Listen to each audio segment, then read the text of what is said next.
નમસ્કાર મિત્રો,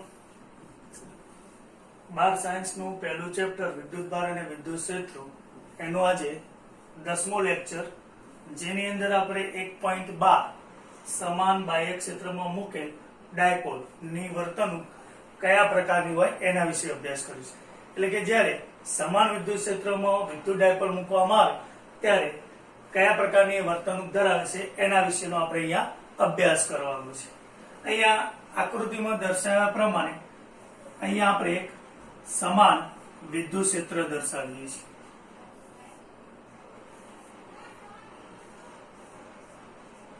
આ વિદ્યુત ક્ષેત્રની દિશા એ ધન એક્સ અક્ષ ઉપર છે.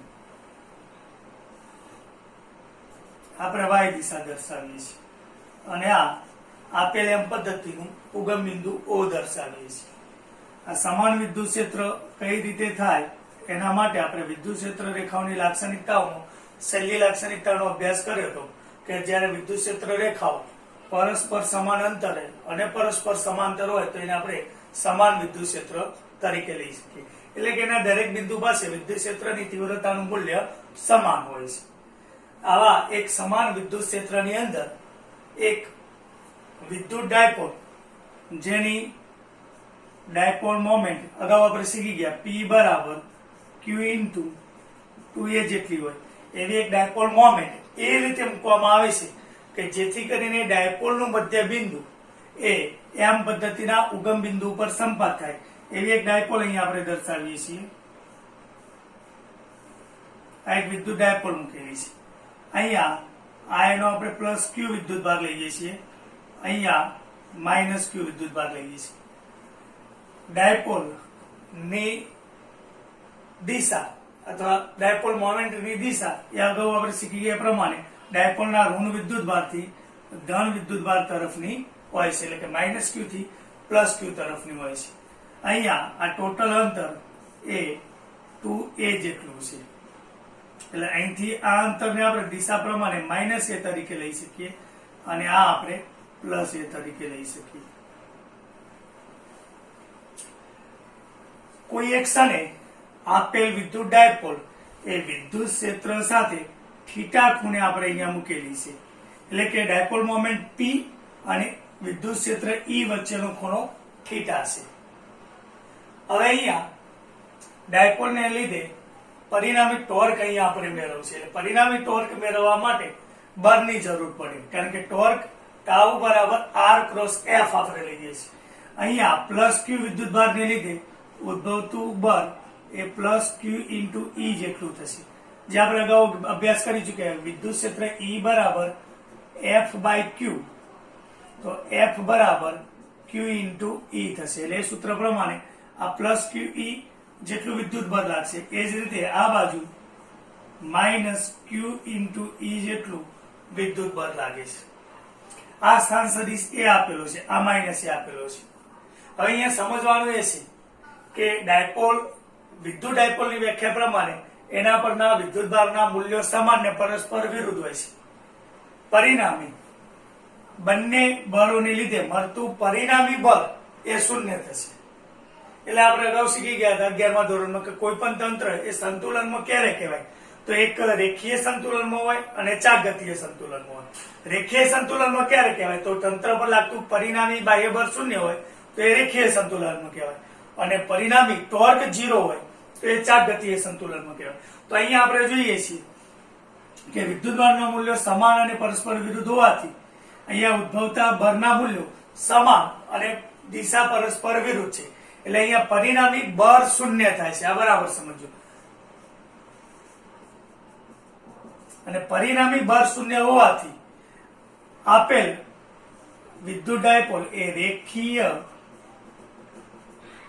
સંતુલનમાં છે એમ કહી શકાય.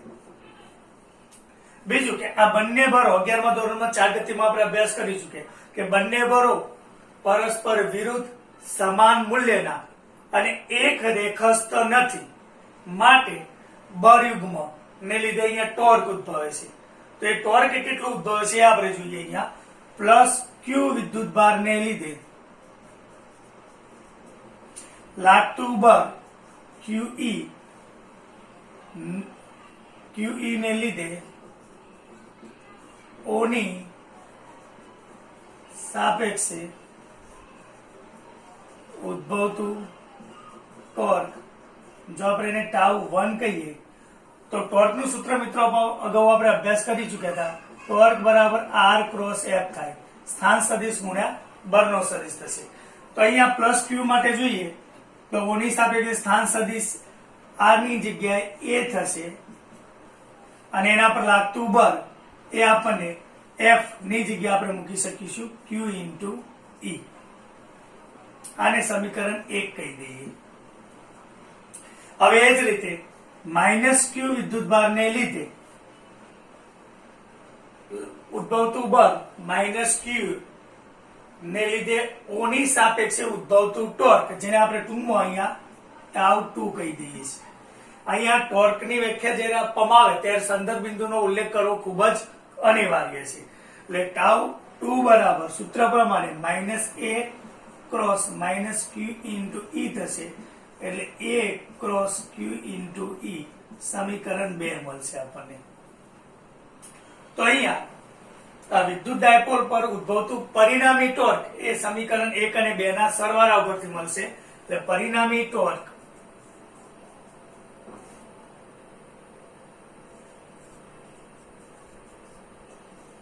ટાઉ બરાબર ટાઉ 1 પ્લસ ટાઉ 2 થશે.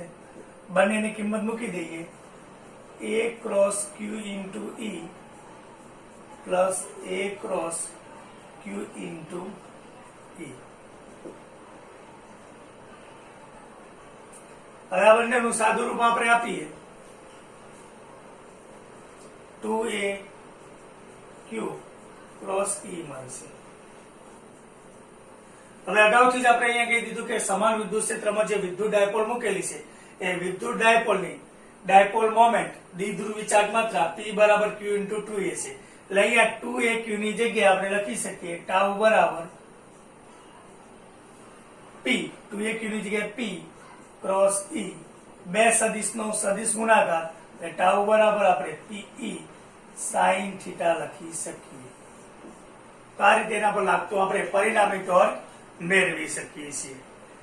હવે અહીંયા ડાયપોલ પર લાગતું ટોર્ક એ આપેલ સમતલને લંબ અને સમતલની અંદર તરફ જતી દિશામાં મળે છે.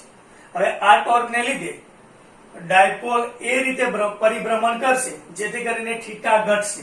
એટલે કે ડાયપોલ આ રીતે પરિભ્રમણ કરે છે, જેને લીધે થીટા ઘટે છે. એટલે કે ડાયપોલ સમઘટિત દિશામાં ઘડિયાળના કાંટાની દિશામાં ગતિ કરે છે. હવે ડાયપોલ પરિભ્રમણ કરતી કરતી વિદ્યુત ક્ષેત્રની દિશામાં ગોઠવાઈ જાય એટલે કે અહીંયા E અને ડાયપોલ મોમેન્ટ P ની દિશા એક જ થાય, એટલે કે થીટા બરાબર 0 થાય.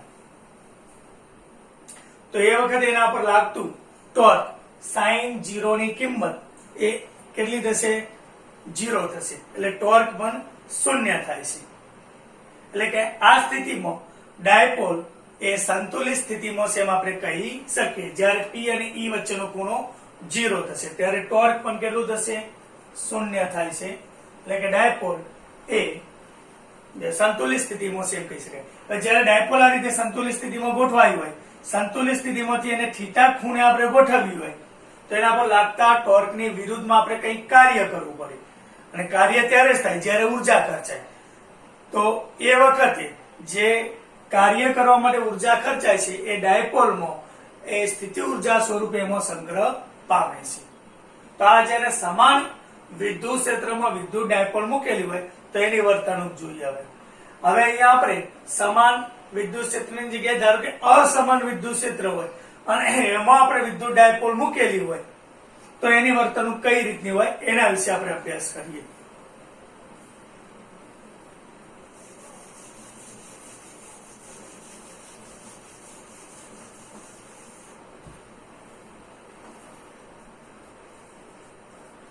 અસમાન વિદ્યુત ક્ષેત્રમાં વિદ્યુત ડાયપોલની વર્તણૂક.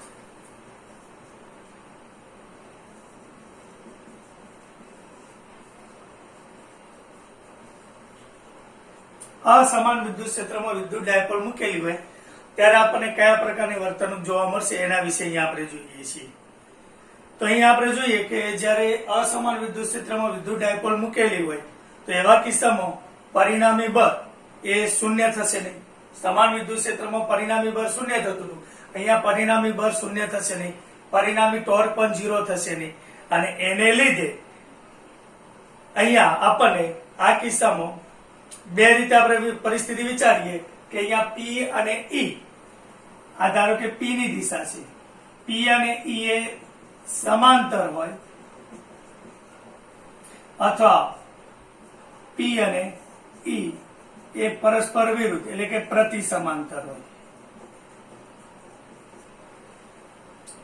એકમાં સમાંતર આપેલું છે P અને E, બીજામાં P અને E એ પરસ્પર પ્રતિ સમાંતર હોય. તો એ વખતે આપણે જોઈએ કે ધારો કે P અને E એ સમાંતર હોય તો આ રીતની આપણે આકૃતિ દર્શાવી શકીએ. એમાં જે આપણને બુકમાં આપેલી છે કે આપણે વિદ્યુત ડાયપોલ લઈએ છીએ, આ એનો પ્લસ વિદ્યુત ભાર, માઇનસ Q વિદ્યુત ભાર, વિદ્યુત ક્ષેત્ર E આપણે આ દિશામાં લઈએ છીએ અત્યારે. તો અહીંયા માઇનસ Q ઉપર લાગતું બળ અને પ્લસ Q ઉપર લાગતું બળ આ દિશામાં છે. અહીંયા P ની દિશા એ ઋણ વિદ્યુત ભારથી ધન વિદ્યુત ભાર તરફ. તો અહીંયા P અને E પરસ્પર સમાંતર છે, માટે ડાયપોલ પર લાગતું પરિણામી બળ એ વિદ્યુત ક્ષેત્રની દિશામાં એટલે વધતા વિદ્યુત ક્ષેત્રની દિશા તરફ હોય છે. એટલે બળની દિશા પણ આ મળશે આપણને વિદ્યુત ક્ષેત્રની દિશામાં. જો એનાથી ઉલટું આપણે વિચારીએ આ જ આકૃતિમાં કે ધન વિદ્યુત ભાર અહીંયા લઈ લઈએ, પ્લસ Q માઇનસ Q, વિદ્યુત ક્ષેત્રની દિશા E આ બાજુ રાખીએ અને P આપણને માઇનસ Q થી પ્લસ Q આ તરફ આપણને મળે. તો અહીંયા પ્લસ Q પર લાગતું બળ, માઇનસ Q પર લાગતું બળ, એટલે અહીંયા પરિણામી બળ ડાયપોલ પર લાગતું એ પરિણામી બળ E થી વિરુદ્ધ દિશામાં એટલે કે ઘટતા વિદ્યુત ક્ષેત્રની દિશામાં મળશે.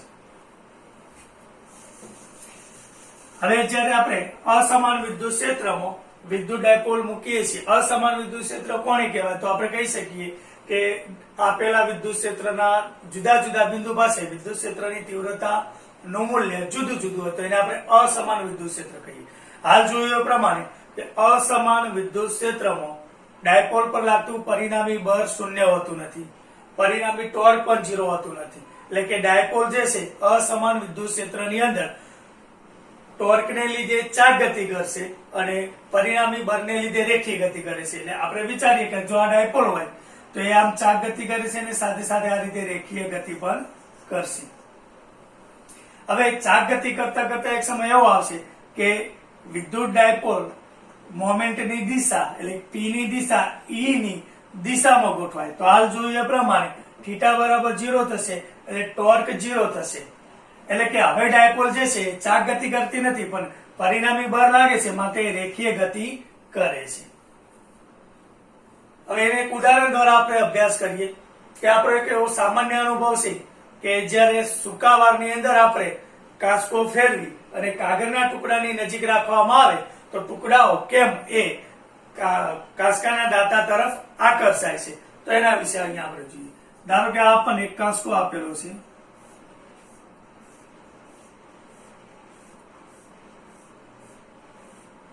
આ કાંસકાના દાંતા છે અને આ એક કાગળનો ટુકડો આપેલો છે.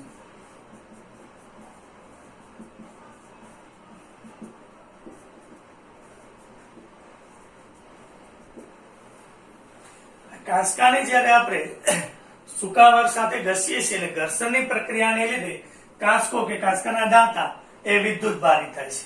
એટલે કે કાંસકો જે છે એ ઋણ વિદ્યુત ભારી થાય છે. પરંતુ અહીંયા કાગળનો ટુકડો તો વિદ્યુત ભારી જ છે, છતાં શા માટે કાગળના ટુકડા એ કાંસકાના દાંતા તરફ આકર્ષાય છે એના વિશે આપણે જોવાનું છે. તો અહીંયા ઘર્ષણને લીધે કાંસકો ઋણ વિદ્યુત ભારી થાય છે અને એને જ્યારે કાગળના ટુકડાની નજીક લઈ જવામાં આવે ત્યારે એને લીધે ઋણ વિદ્યુત ભારને લીધે અહીંયા અસમાન વિદ્યુત ક્ષેત્ર ઉત્પન્ન થાય છે અને અસમાન વિદ્યુત ક્ષેત્રને લીધે કાગળના ટુકડા પર આ રીતનું વિદ્યુત ભારો ગોઠવાય એટલે કે ધ્રુવીભવન થાય છે અથવા વિદ્યુત ડાયપોલ અહીંયા પ્રેરિત થાય છે. અને પરિણામે આ ધન અને ઋણ વિદ્યુત ભારને લીધે બંને વચ્ચે પરસ્પર આકર્ષણ બળ લાગે, માટે કાગળના ટુકડા જે છે એ કાંસકાના દાંતા તરફ આકર્ષાય છે. તો અહીંયા આ અસમાન વિદ્યુત ક્ષેત્રમાં વિદ્યુત ડાયપોલની વર્તણૂક વિશે અહીંયા આપણે શીખ્યા. હવે આગળની થિયરી આપણે જોઈએ.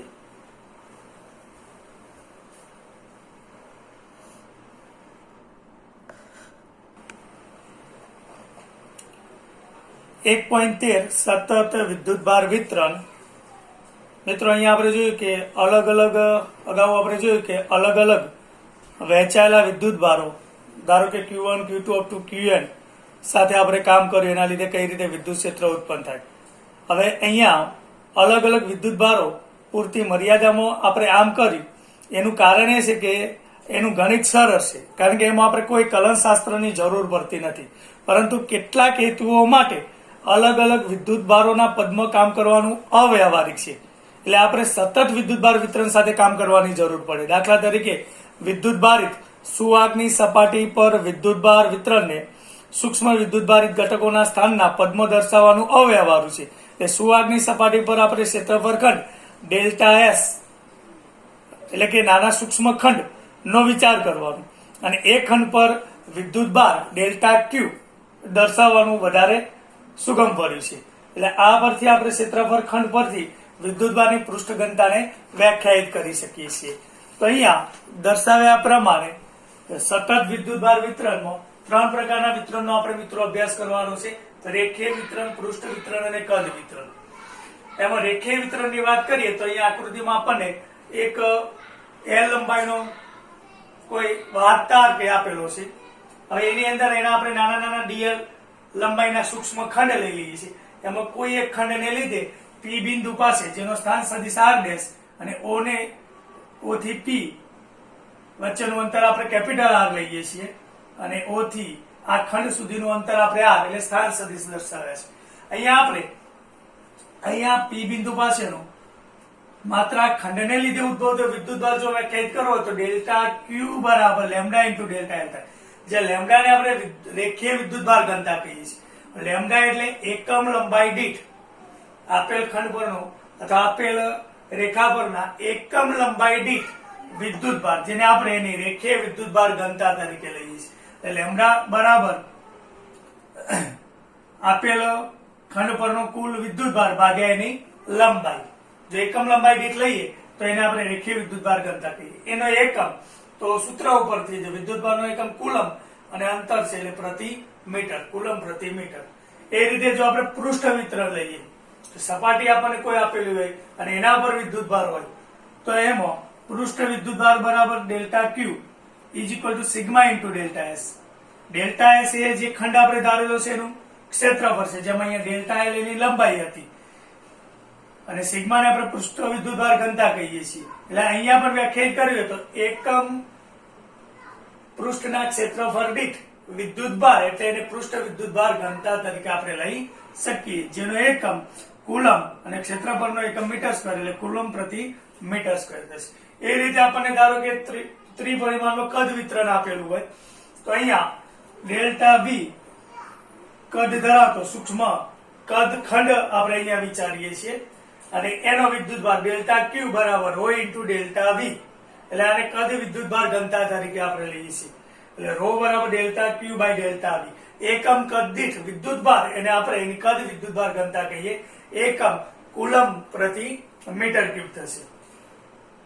તો આ 3 પ્રકારના વિતરણને લીધે કોઈ બિંદુ પાસે ઉદ્ભવતું પરિણામી બળ અથવા વિદ્યુત ક્ષેત્ર કેટલું હોય એ રીતનો જો આપણને પરીક્ષામાં પ્રશ્ન પૂછાય, 2 માર્ક્સમાં ઘણી વખત પૂછાતો હોય તો એના વિશે આપણે થિયરી જોઈએ કે રેખીય વિતરણને લીધે ઉદ્ભવતું વિદ્યુત ક્ષેત્ર કેટલું હોય. એમાં પહેલા માટે આપણે લઈએ છીએ રેખીય વિતરણ માટે.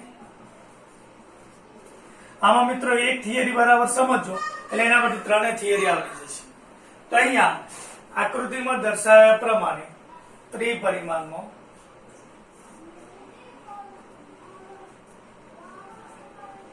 XYZ એમ અક્ષ પદ્ધતિમાં YZ જે સમતલ આપ્યું છે એની અંદર આપણે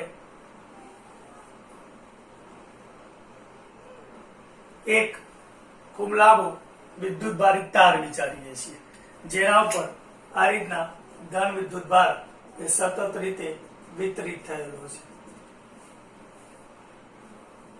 હવે એમ પદ્ધતિના ઉગમ બિંદુની સાપેક્ષે અહીંયા આપણે આ જે ખંડ આપણને આપેલો છે, રેખા જે આપેલી છે, એ એલ લંબાઈના તારને આપણે ડીએલ અથવા ડેલ્ટા એલ, અહીંયા જેમ દર્શાવ્યું તે પ્રમાણે ડેલ્ટા એલ લંબાઈના નાના નાના ખંડોમાં વિભાજિત થયેલો છે એ રીતના આપણે ધારી દઈએ છીએ.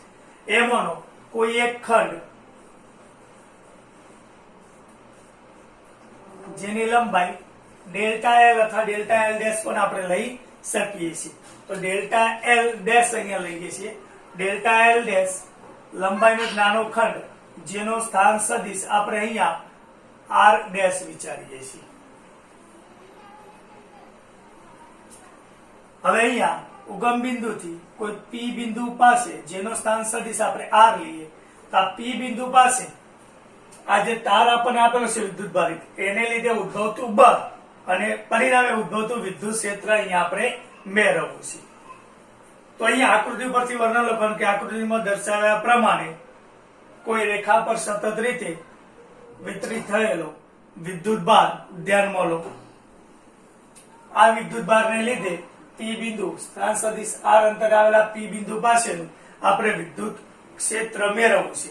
વિદ્યુત ક્ષેત્ર મેળવવા માટે અહીંયા આપણે પરીક્ષણ વિદ્યુત ભાર ક્યુ મૂકીએ છીએ, જે અગાઉ અભ્યાસ કર્યો હતો. એટલે આપણે જે સૂત્ર શીખી ગયા કે E બરાબર F બાય ક્યુ, આનો ઉપયોગ કરવાનો. એના માટે આપણે F મેળવવાનું અને F મેળવવા માટે આપણે કુલમ્બના નિયમનો ઉપયોગ કરીશું. હવે અહીંયા આપણે જેમ અહીંયા રેખીય વિદ્યુતભાર ઘનતા વ્યાખ્યાયિત કરી એ રેખીય વિદ્યુતભાર ઘનતા અહીંયા આપણે વ્યાખ્યાયિત કરી છે. એટલે અહીંયા જે વિદ્યુતભાર વિતરિત થયેલો છે એટલે તાર પર એકમ લંબાઈ દીઠ વિદ્યુતભાર એ લેમ્ડા જેટલો છે, એટલે કે એની રેખીય વિદ્યુતભાર ઘનતા લેમ્ડા આપણને આપેલી છે. હવે અહીંયા જો વિદ્યુતભાર નિયમિત રીતે વિતરિત થયેલો હોય તો વાંધો નથી, પણ જો નિયમિત રીતે વિતરિત ન થયેલો હોય તો એના માટે એટલે કે જુદા જુદા બિંદુ પાસે જો વિદ્યુતભાર નિયમિત રીતે વિતરિત ન થયેલો હોય તો એના જુદા જુદા બિંદુઓ પાસે વિદ્યુતભારનું મૂલ્ય જુદું જુદું હોય. તો આવા સંજોગોમાં આપણે રેખા પરના આર ડેશ સ્થાન સદિશ ધરાવતા જે નાનો ખંડ લઈએ છીએ એ બિંદુ પાસે વિદ્યુતભાર ઘનતા એ વિધેય તરીકે દર્શાવીએ લેમ્ડા આર ડેશ તરીકે દર્શાવી શકીએ છીએ. હવે વિદ્યુત બળ શોધવા માટે કે અહીંયા ડેલ્ટા એલ ડેશ જે ખંડ આપણને આપેલો છે એના પરનો પહેલા વિદ્યુત ભાર શોધી અને કુલમ્બના નિયમ ઉપરથી પી નું આપણે વિદ્યુત બળ શોધીશું અને એને ક્યુ જેટલા વિદ્યુત ભારથી ભાગ અને વિદ્યુત ક્ષેત્ર મળશે. એટલે અહીંયા ડેલ્ટા એલ ડેશ પરનો વિદ્યુત ભાર કેટલો છે આપણે મેળવીએ તો વિદ્યુત ભારની વ્યાખ્યા પ્રમાણે ધારો કે એનો વિદ્યુત ભાર ડેલ્ટા ક્યુ જેટલો હોય તો ડેલ્ટા ક્યુ બરાબર લેમ્ડા, અહીંયા આપણે વિધેય તરીકે દર્શાવીએ lambda R dash into delta L dash, આટલો વિદ્યુત ભાર થશે. હવે આ વિદ્યુત ભારને લીધે પી બિંદુ પાસે ઉદ્ભવતું વિદ્યુત બળ, તો એ વિદ્યુત બળ ડેલ્ટા એફ તરીકે આપણે દર્શાવીએ તો ડેલ્ટા એફ બરાબર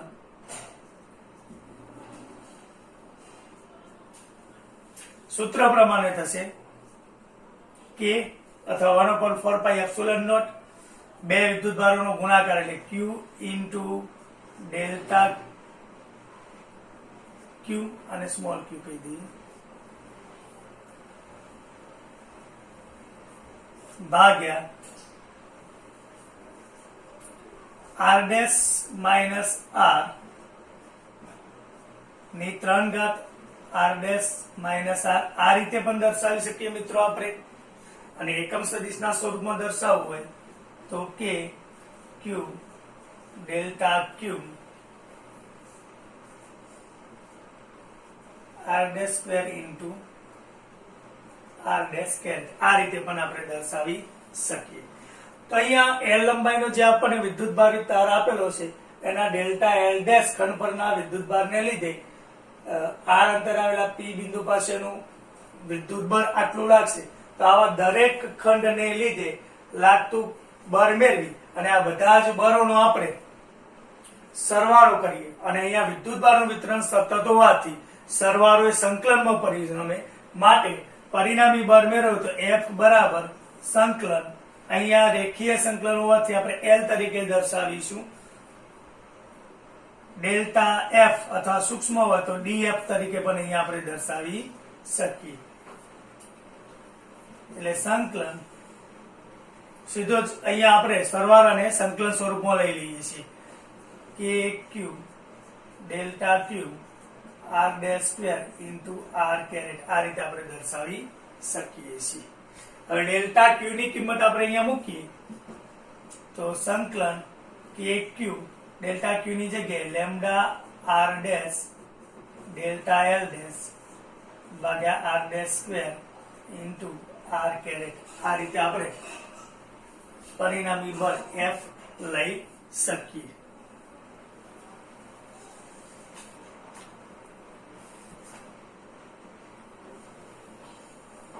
કે ક્યુ ને બહાર કાઢી દઈએ તો સંકલન L lambda R dash delta L dash R dash square into R caret R dash caret આ રીતનું આપણને એફ નું સૂત્ર મળશે. બરાબર સમજો.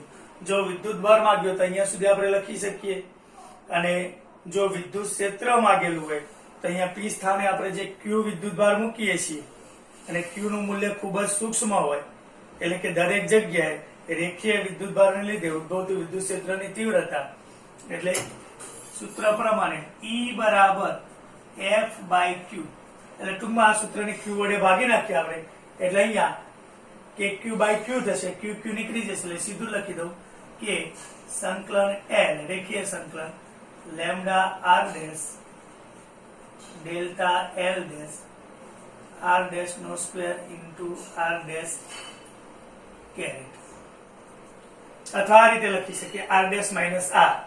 જો આ આકૃતિ ઉપરથી લખીએ તો આપણે આર ડેશ અથવા પરિણામી સદિશ આર આપેલો કેપિટલ આર લખી શકીએ એટલે અથવા કે ક્યુ સંકલન L lambda R dash delta L dash અહીંયા આર ડેશ માઇનસ આર મૂલ્ય રીતે લઈએ ની 3 ઘાત તો અહીંયા સદિશ આર ડેશ માઇનસ આર.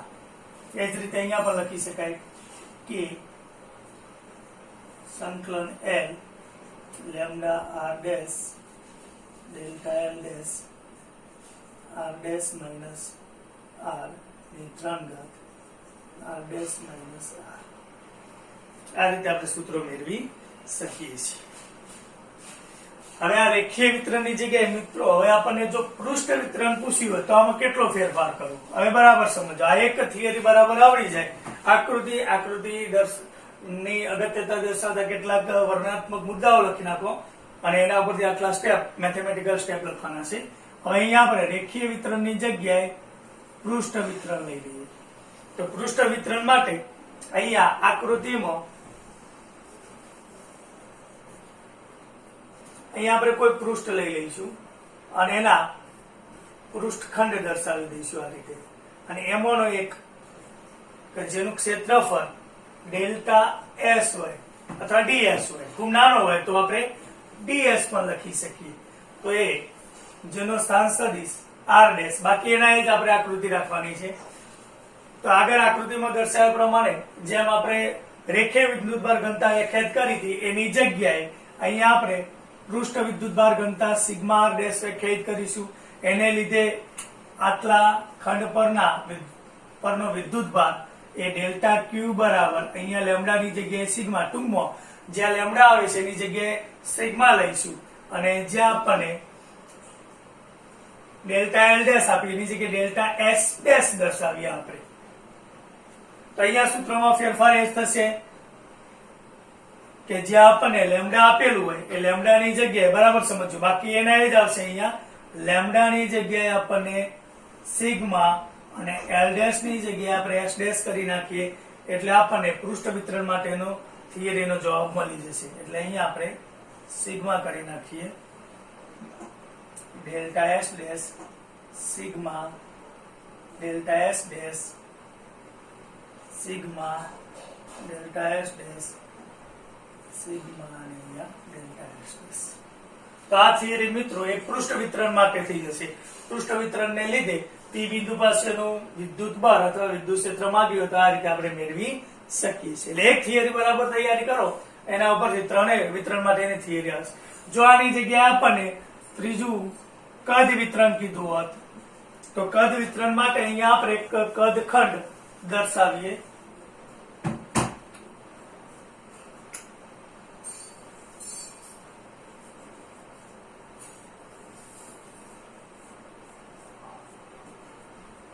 વિખંડનું એક આપણને વિખંડની એક સપાટી આપેલી છે, નાના નાના સૂક્ષ્મ કદ ખંડ લઈ લઈએ. એમાંનો એક ડેલ્ટા વી ડેશ સૂક્ષ્મ કદ ધરાવતો એક ખંડ લઈએ છીએ જેનું સ્થાન સદિશ r ડેશ છે. હવે એના કદ વિદ્યુતભાર ઘનતાને આપણે વ્યાખ્યાયિત કરીએ એટલે અહીંયા સિગ્માની જગ્યાએ રો, એટલે અહીંયા આ સૂત્રની અંદર જ્યાં જ્યાં આપણને સિગ્મા દેખાય એની જગ્યાએ રો અને જે ડેલ્ટા એસ દેખાય એની જગ્યાએ ડેલ્ટા વી ડેશ લખી દઈએ તો આપણને કદ વિતરણ માટેની થિયરી મળી જશે.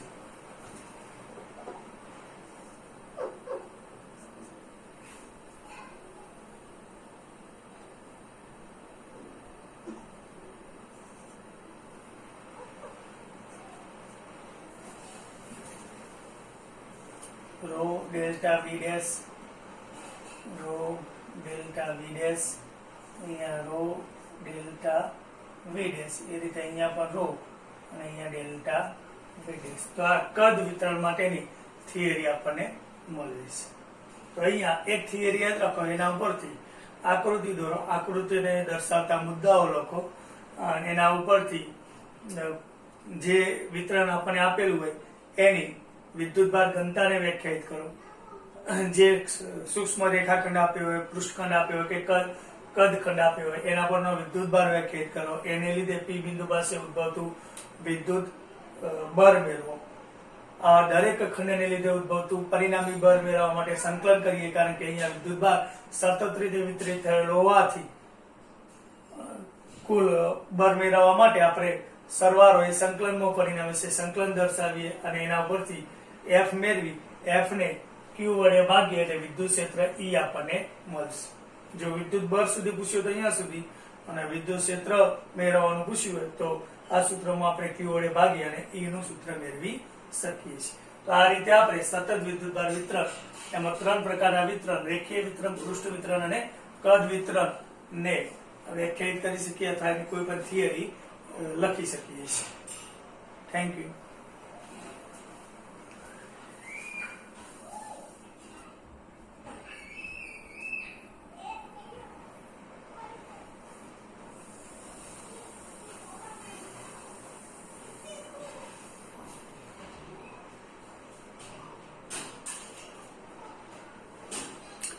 તો મિત્રો અહીંયા ટૂંકમાં આપણે કહીએ કે કુલમ્બનો નિયમ અને સંપાદપનાના સિદ્ધાંતનો ઉપયોગ કરી અને અલગ અલગ અથવા સતત અથવા અંશતઃ અલગ અલગ ને અંશતઃ સતત એવા કોઈ પણ વિદ્યુતભાર વિતરણ માટે વિદ્યુત ક્ષેત્ર મેળવી શકીએ છીએ. જે આપણે અહીંયા ત્રણ વિતરણ માટે આકૃતિમાં દર્શાવ્યા પ્રમાણે બોર્ડમાં જે મુદ્દાઓ લખ્યા છે એ પ્રમાણે જોયેલું છે.